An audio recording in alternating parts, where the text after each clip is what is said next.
अच्छा जी, तो हमने ये तो बात कर ली कि कंटेंट बनाने से पहले क्या ऐसी चीजें हैं जो आपके दिमाग में होनी चाहिए। अब हम बात कर लेते हैं कि कंटेंट किस टाइप का होता है।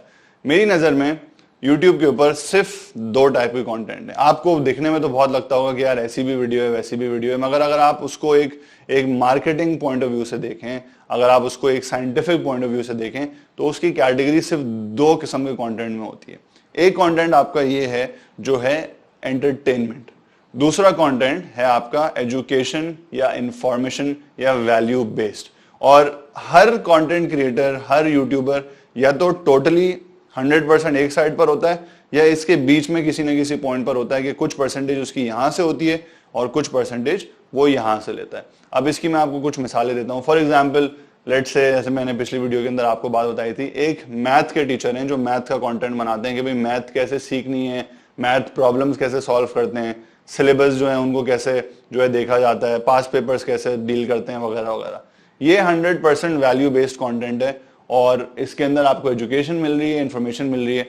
आप ये उस वक्त आकर नहीं देखेंगे जब आप बोर हो रहे हो, जब आपको हल्ले गुल्ले का मूड हो, जब आपको हंसने हंसाने का मूड हो। अगर आप मैथ देख के हंसते हैं तो शायद आपको अपने आप से सवाल पूछना चाहिए कि आप क्यों हंस रहे हैं। इसी तरीके से दूसरी साइड पर है आपका एंटरटेनमेंट। तो आप समझ लें कोई बंदा है जो गाने गाता है, कोई बंदा है जो फनी वीडियोस करता है, फनी ओपिनियंस देता है, कोई बंदा है जो प्रैंक करता है, वो 100% एंटरटेनमेंट है। जब आप मैथ की क्लास लेने का सोच रहे हैं तो अगर आप ये चैनल जाके देखेंगे तो इसका मतलब यही है कि आप टाइम निकालने की कोशिश कर रहे हैं या आप मैथ से बोर हैं। तो ये दो एक्सट्रीम्स हैं और ये दो कैटेगरीज हैं। और होता यह है कि जैसे कि मैंने आपको पहले बताया कि हर यूट्यूबर जो है वो इसमें कहीं ना कहीं बीच में लाया करता है। अब इन दो कैटेगरीज के साथ कुछ कैरेक्टरिस्टिक्स एसोसिएटेड हैं, यानी कुछ खासियत एसोसिएटेड हैं जो रूल ऑफ थंब तो नहीं है मगर जनरली आप एक स्टीरियोटाइप बना सकते हैं। और वो ये है कि देखें, एंटरटेनमेंट बेस्ड कंटेंट जो होता है ना, उसके ऊपर व्यूअरशिप बहुत ज्यादा आती है। उसकी वजह यह है कि देखें, ज्यादातर लोग यूट्यूब के ऊपर पढ़ने पढ़ाने नहीं आते। वो पढ़ लेते हैं भाई, उन्होंने ट्यूशन में पढ़ लिया, उन्होंने स्कूल में पढ़ लिया, बहुत सारे और लोगों की वीडियोस देख के पढ़ लिया। यूट्यूब पर वो आते हैं टाइम पास करने, बाथरूम में बैठे हुए फोन लेके, खाने के ऊपर बैठे हुए फोन लेके, गाड़ी में करीम की राइड में बैठे हुए फोन लेके, या बोर हो रहे हैं फोन लेके, तो वो यूट्यूब पर आते हैं। उनको उस वक्त चाहिए एंटरटेनमेंट, उनको अपना टाइम पास करना है। तो ऐसी जो वीडियोस होती हैं जो एंटरटेनमेंट देती हैं, उनकी व्यूअरशिप बहुत बहुत ज्यादा होती है। अच्छा, व्यूअरशिप ज्यादा होती है तो ऑब्वियसली शायद मोनेटाइजेशन भी ज्यादा हो, बट इसके ऊपर हम थोड़ी देर में बात करते हैं। वैल्यू बेस्ड कंटेंट का मसला ये होता है कि देखें, बहुत कम लोग ऐसे होते हैं जो वैल्यू बेस्ड कंटेंट हर वक्त देख रहे होते हैं। देखते हैं, डेडिकेटेड ऑडियंस होती है, मगर यूजुअली उसके नंबर्स उतने ज्यादा नहीं होते। मतलब एक नॉर्मल एक प्रैंक वीडियो है एक अच्छे चैनल की, तो उस पर 2 लाख, 2.5 लाख, 1 मिलियन, 2 मिलियन तक व्यूज जा सकते हैं। इसी तरीके से ऑन द अदर हैंड, एक अगर वैल्यू बेस्ड कंटेंट है कि कोई सर्टेन चीज है, कोई भी एक प्रोडक्ट है, उसका किसी बंदे ने रिव्यू करा, या कोई मैथ प्रॉब्लम है, या कोई भी ऐसी चीज जो वैल्यू देती है, उस पर यूजुअली मैं ये नहीं बोल रहा कि रूल ऑफ थंब है, यूजुअली व्यूअरशिप कम होती है। उसके डेडिकेटेड यूजर ज्यादा होते हैं, इसके व्यूज ज्यादा होते हैं। इसके डेडिकेटेड यूजर कम होते हैं, इसके व्यूज कम होते हैं। अब आइडियली हर यूट्यूबर की कोशिश ये होती है कि कुछ यहां से उठाए और कुछ यहां से उठाए, यानी कि एंटरटेनमेंट देकर वायरलिटी और नंबर्स और व्यूज ज्यादा उठाए, मगर अपने कंटेंट के अंदर किसी ना किसी तरीके की वैल्यू भी दे ताकि लोगों को वैल्यू नजर आए लॉन्ग टर्म। वरना जाहिर है एंटरटेनमेंट कंटेंट का ये होता है कि आप एंटरटेनमेंट कंटेंट देखते तो हैं, मगर उस शायद चैनल को आप सब्सक्राइब नहीं करेंगे, क्योंकि आप बोलते हैं बस ठीक है आ जाएगा, हंसी मजाक हो गई, चलो अब आगे चलते हैं।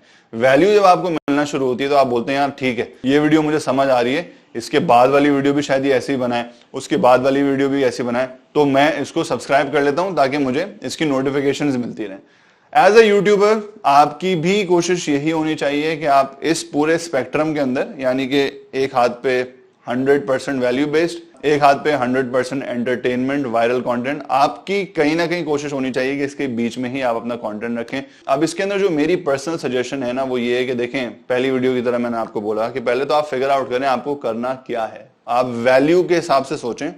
अगर आपको प्रैंक श्रैंक के अलावा कोई चीज करनी है, अगर सिखानी है या कोई ऐसी चीज करनी है जिससे लोगों को फायदा पहुंचे, तो आप पहले वो सोचें अपने से रिलेटेड कि भाई ये चीज है, ये मैं करना चाहता हूं। फिर उसमें एंटरटेनमेंट का पहलू इस तरीके से लेकर आए कि आप बीच बीच में कोई फनी जोक बोल दें, या आप अपने कंटेंट का लेट्स से म्यूजिक बड़ा इंटरेस्टिंग रखें, या उसकी एडिटिंग बड़ी अच्छी रखें। अब यहाँ पे एक छोटी सी चीज पाकिस्तानी कंटेंट के हिसाब से और है, और वो है मोनेटाइजेशन।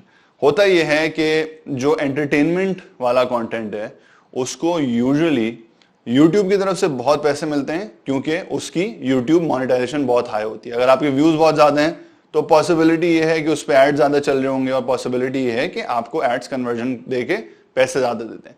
मगर एंटरटेनमेंट कंटेंट के अंदर यूजुअली स्पॉन्सरशिप्स पाकिस्तान में कम होती हैं।